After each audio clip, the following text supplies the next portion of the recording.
सन 1995 fox TV ने alien autopsy नामक एक डॉक्यूमेंट्री वीडियो का प्रसारण किया। एक ऐसी डॉक्यूमेंट्री जो कि इन तमाम लोगों की बातों पर विश्वास की मुहर लगा रही थी, जिनका एक लंबे अरसे से मानना था कि धरती पर एरिया 51 परग्रही गतिविधियों का गढ़ है। इस डॉक्यूमेंट्री में एलियंस की बॉडीज पर हो रहे शोध कार्य के वीडियो दिखाए गए, जिनको एरिया 51 में रिकॉर्ड किया गया था। एक ऐसी डॉक्यूमेंट्री थी जिसने हर किसी का ध्यान अपनी ओर आकर्षित किया। उस दौर में टाइम्स मैगजीन ने लिखा था कि ये टीवी जगत के इतिहास में अब तक का सबसे ज्यादा बार देखा गया वीडियो है। लेकिन महज 11 साल बाद ही पता चला कि सन 1995 की ये डॉक्यूमेंट्री पूरी तरह से फेक थी। इस डॉक्यूमेंट्री के प्रोड्यूसर रे सेंटरलिनी ने खुद स्वीकार किया कि इसमें दिखाए गए एलियंस की बॉडीज हमने भेड़ के दिमाग और नकली पुतलों और फ्रूट जेली के इस्तेमाल से बनाई थी। चलिए, सन 1995 की एरिया 51 से जुड़ी ये डॉक्यूमेंट्री तो फेक निकली, लेकिन इस जगह से जुड़ी अफवाहें तो सन 1995 से पहले ही से रही है। तो सवाल ये उठता है कि ये अफवाहें आखिर आई कहां से? क्या वाकई इनमें कुछ दम भी था? दोस्तों, अमेरिका में लॉस वेगास शहर से 88 मील उत्तर पश्चिम में स्थित ये एक एयरफोर्स बेस है, जिसे एरिया 51 के नाम से जाना जाता है। ये जगह हमेशा से ही रहस्यों और विवादों से ही घिरी रही है, जिसकी वजह है यहाँ बार बार दिखाई देने वाले यूएफओ और यहाँ तक कि जमीन पर टहलते हुए एलियंस। सन 2013 तक तो अमेरिकी सरकार इस जगह के अस्तित्व को पूरी तरह से नकार रही थी, और जब उनके द्वारा इसके अस्तित्व को स्वीकार कर लिया गया, तब भी उन्होंने ये तर्क दिया कि इस जगह का एलियंस या परग्रहियों से किसी प्रकार का कोई संबंध न होकर ये मात्र एक गुप्त सैन्य प्रशिक्षण केंद्र है। लेकिन अमेरिकी सरकार के इस बयान को दुनिया भर के यूएफओ और एलियन रिसर्चर्स सिर्फ एक कवर अप मानते हैं। The notion that the government has alien hardware or that the government knows more than it's telling about UFOs, I think that's still possible, and I think that this base would still have a role.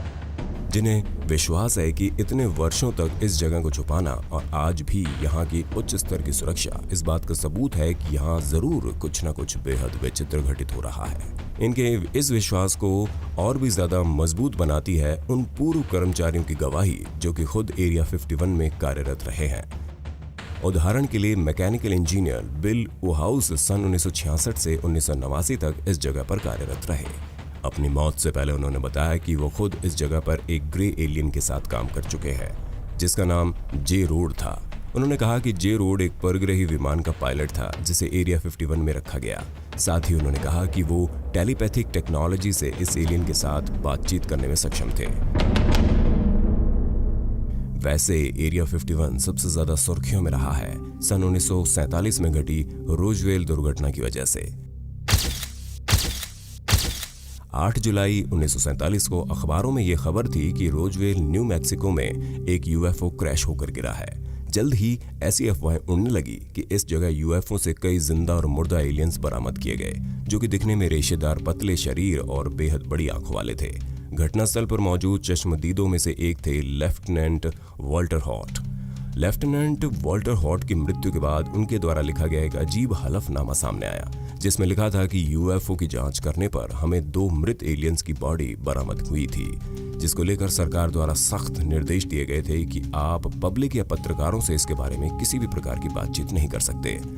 अमेरिकी सरकार ने इस घटना को एक air balloon crash कहकर दबा दिया, लेकिन वॉल्टर हॉट के हलफनामे के अनुसार इस घटना में एलियंस की बॉडीज बरामद हुई, जिन्हें बाद में एरिया 51 में रखा गया।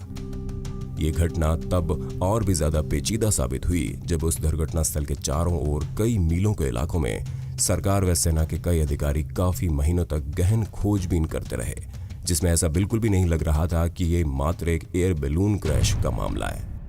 कहते हैं यहाँ से बरामद किए गए एलियंस की बॉडीज को एरिया 51 में रखा गया, फिर उनके शरीर पर कई शोध किए गए। रोजवेल की इस घटना को जहां यूएस सरकार कोरी बकवास बता रही थी, वहीं इसी दौरान एक अज्ञात व्यक्ति ने इस कथित घटना की कुछ तस्वीरें और वीडियोस भी पेश किए। हालांकि इन वीडियोस और फोटोज के असली होने की पुष्टि कभी भी नहीं हुई।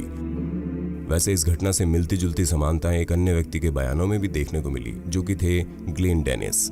इस दौर में Glenn Dennis Roswell Army Airfield में एक नर्स के तौर पर काम कर रहे थे।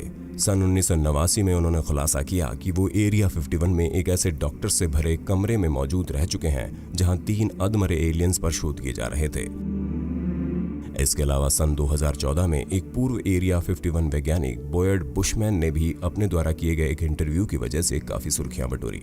उन्होंने कहा कि वो एरिया 51 में reverse engineering alien UFO technology पर काम कर चुके हैं, जिसमें बहुत ही उन्नत किस्म के गुप्त एयरक्राफ्ट्स पर शोध किए जा रहे हैं। बुशमैन ने इसके साथ ही कई यूएफओज और एलियंस की फोटोज भी दुनिया के सामने रखी। बुशमैन ने यह भी कहा कि यहाँ पर जो एलियंस रहते हैं उनका व्यक्तित्व दो किस्म के समूहों में विभाजित है, जिसमें से एक समूह को रैंगलर्स के नाम से जाना जाता है, जो कि बेहद शांत और मनुष्यों से मिलनसार होते हैं, और दूसरे समूह को रसलर्स नाम दिया गया, जो कि काफी गुस्से वाले और आक्रामक होते हैं। इनके इस इंटरव्यू से जुड़ी एक रोचक बात यह भी रही कि जल्द ही ये इंटरव्यू हर जगह से पूरी तरह गायब कर दिया गया, जिससे इनके द्वारा दिए गए दावों और सबूतों की जांच कभी भी नहीं की जा सकी। दोस्तों, बॉयड बुशमैन ऐसे अकेले व्यक्ति नहीं है जिनके द्वारा दिए गए सबूतों को पूरी तरह से मिटाया गया हो। आज तक जो भी एरिया 51 से जुड़े सबूत फोटोज और वीडियो के तौर पर पेश किए गए, उनमें से किसी को भी पूरी तरह से असली होने की पुष्टि नहीं की जा सकी, और न ही इस जगह पर काम करने का दावा करने वाले लोगों के पास इस बात का कोई पुख्ता सबूत है कि उन्होंने कभी वहां पर काम किया हो। जनता में हकीकत जानने की उत्सुकता को देखते हुए हिलेरी क्लिंटन ने अपने चुनावी कैंपेन में कहा था कि अगर वो राष्ट्रपति बनती है तो वे एलियंस और एरिया 51 से जुड़े तमाम दस्तावेज जनता के सामने रख देंगी। लेकिन उनकी हार के बाद ऐसा लगता है कि शायद इस जगह का रहस्य सदा रहस्य ही रहने वाला है। आशा करते हैं दोस्तों आपको हमारा ये एपिसोड अच्छा लगा होगा। अच्छा लगा हो तो लाइक करें, अपने दोस्तों के साथ शेयर करें, और अगर आप हमारे चैनल री रिसर्च पर नए हैं तो अभी सब्सक्राइब कर लीजिए। धन्यवाद।